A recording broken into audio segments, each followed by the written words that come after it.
السلام علیکم 6 class SST کا یہ آپ کا 12 لیکچر ہے.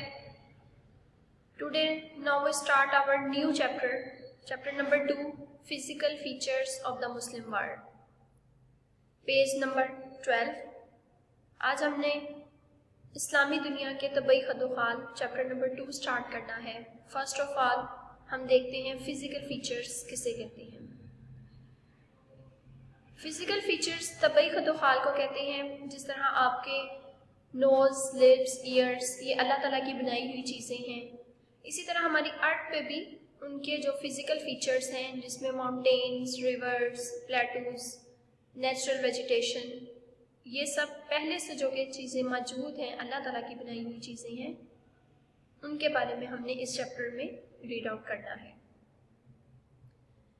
Physical characteristics include landforms, climate, soil, rivers, deserts, and natural vegetations. For example, the peaks and valleys of the Rocky Mountains from a physical region. یہ تمام چیزیں جو ہیں یہ پہلے سے جو کہ زمین پر موجود ہوتی ہیں, اس میں انسان کا عمل دخل نہیں. نیچرل ویجیٹیشن ہم خود بھی بہت سی سبزیاں اگاتے ہیں, بٹ بہت سے نیچرل ویجیٹیشن ہے جب بارش ہوتی ہے اس کے پانی سے جو کہ سبزہ اگ جاتا ہے, وہ ڈیزرٹس, یہ سب یہ فزیکل فیچرز ہیں. جس میں نمبر 1 پر ہے ماؤنٹینس. آج ہم نے ماؤنٹینس کے بارے میں پڑھنا ہے, پہاڑوں کے بارے میں. Mountains protect a region from a strong winds. Mountains کیا ہوتے ہیں؟ یہ زمین کے لیول سے بہت اونچے ہوتے ہیں, ان کے جو اونچائی پر ہوتے ہیں, اس وجہ سے ان کو ماؤنٹینس کہتے ہیں. اور یہ ریجن کی اسٹرانگ ونڈ سے حفاظت کرتے ہیں, یعنی کہ کسی بھی خطے کو جو ہے تیز ہواؤں سے بچاتے ہیں. They are also the place of origin of rivers. اور یہ پلیس ہوتے ہیں, یہ جگہ ہوتی ہے جہاں سے ریورس نکلتے ہیں, یعنی کہ یہ ایسی پلیس ہے جہاں سے دریاؤں کی ابتدا ہوتی ہے. If there is a lot of rainfall, اگر بہت زیادہ بارشیں ہوں, mountains can be providers of fertile soil and thick forest. تو یہ جو mountains ہے یہ ہمیں fertile soil یعنی کہ زرخیز زمین اور thick forest گھنے جنگلات مہیا کرتے ہیں.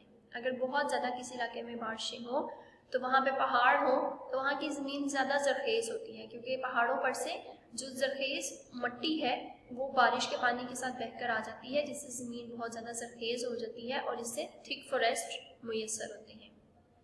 جس میں نمبر 1 ہے افریقن ماؤنٹینس.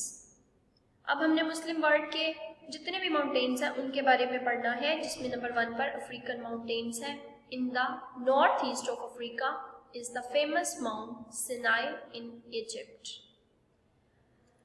افریقہ کے شمال مشرق میں یعنی کہ نارتھ ایسٹ میں, شمال مشرق میں ایک مشہور ماؤنٹ ہے جس کا نام ماؤنٹ سنائی ہے. According to the common belief, ایک عام عقیدے کے مطابق, Prophet موسیٰ علیہ السلام witnessed the glory of God on that mountain. ایک عام عقیدے کے مطابق نبی موسیٰ علیہ السلام پہاڑ پر خدا کیا جلوہ انہوں نے اس پہاڑ پر دیکھا تھا, یعنی کہ ماؤنٹ سنائے پہ انہوں نے جو کہ ایجپٹ میں ہے وہاں پر انہوں نے اللہ تعالیٰ کا جلوہ دیکھا تھا, ان کی شان دیکھی تھی. The most important mountains are the Atlas Range in Morocco on the western side of Africa. اب جو امپورٹنٹ ماؤنٹینس ہیں افریقہ کے وہ اٹلس رینج میں یعنی کہ اٹلس کے پہاڑی سلسلے میں ہیں موروکو میں, جو افریقہ کے ویسٹرن سائڈ پر ہیں. These mountains are not very high. یہ ماؤنٹینس, یہ پہاڑ زیادہ اونچے نہیں ہیں, but as we move towards the east, the altitude start to rise. but جیسے ہی ہم مشرق ایسٹ کی طرف آتے ہیں اونچائی بڑھتی جاتی ہے. الٹیٹیوڈ یعنی کہ سطح سمندر سے ان کی بلندی جو ہے وہ بڑھتی جاتی ہے. Finally we reach the highest mountain of the continent. آخر میں ہم بر اعظم کے سب سے اونچے پہاڑ تک پہنچتے ہیں, mount Kilimanjaro near the eastern coast in Tanzania.